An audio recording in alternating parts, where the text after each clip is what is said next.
જય ઠાકર, જય રામાપીર, જય દ્વારકાધીશ।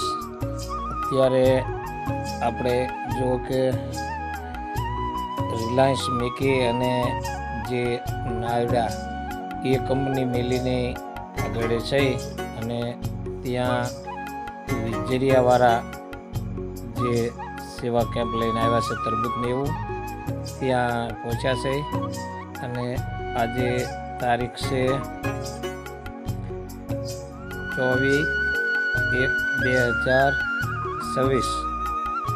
તો હવે આરાધના ધામ આવે પણ અહીંયા રસ્તામાં જ ઇકોબરી, હીરાભાઈ, વેલાભાઈ અને આ ત્રણેયભાઈ તરબૂચ લઈ અને પ્રસાદ દેવા માટે લઈને પધારેલ છે અને અહીંયા બધાને જે જાત્રાઓ હાલીને જતા હોય ખૂબ બધી સંખ્યામાં માણસ છે, બધાને વારી વારી અને તરબૂચ ખવડાવે છે।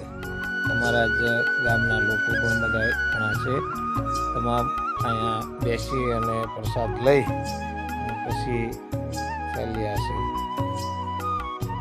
બહુ એવું નથી, ગામના લોકો જેને એમ થાય ભાવ એ પ્રસાદ લઈ અને પધારેલ છે।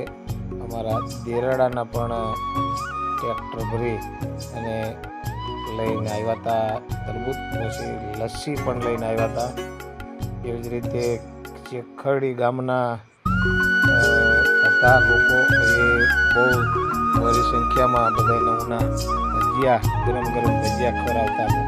રાતડિયા ગામના એ પણ ગરમ ભજીયા ખવડાવતા હતા વડે, અને એવા તો લગભગ અનેક ગામના, ગાંગેવદર ગામના પણ સેવામાં એક ગામ એવું બાકી નહીં હોય કે આ કોઈ સેવા કેમ્પ લઈને આવ્યા। ભેરડા ગામની સેવા તો સૌથી વધારે મોટી, કે જો જબરજસ્ત કેમ્પ લઈ અને વધારેલા હતા। એમાં તો સોકાકીના લાડવા, ભજીયા અને તમામ પ્રકારના પ્રસાદી અહીંયા રાતને દિવસ ગરમ ગરમ ભજીયા કરી અને ખવડાવતા। ભેરડા ગામ સમસ્ત એ સેવા પણ બહુ મોટી, એવા તો આપણે કહી શકીએ કે અહીંથી જાય એટલે લાખો પાલ આવતા હોય છે, બધાનો ખ્યાલ ન હોય। પછી ચાલતા જો વરસાદ મળી રહે, સફરજન છે કે બીજી મીઠાઈ છે, પણ જે હાલતા હોય એને ખબર હોય ખાવા પીવાની અને કેવી રીતે પગ છૂટકે છે। આ સૌથી મોટો પાલ છે રાજકોટ વાળાનો। અંદર અમે ગયા હતા અને પૂછ્યું પણ કે કેમ લાગ્યો અમારો પાલ, પણ સૌથી વિશેષ નગરી સોનાની નગરીમાં ઠાકર હોય ને એવો માહોલ સર્જાયો છે। એવા માહોલથી અને આમાં ખૂબ લોકો જાણ્યા પણ બધા આપણા હતા કેમ્પમાં, પણ એમાં અંદર જાણ્યા લોકો ઘણા હતા, એમને મળ્યા, ભેગા થયા અને આનંદ લીધો એનો। બહુ ધન્યવાદ કહેવાય।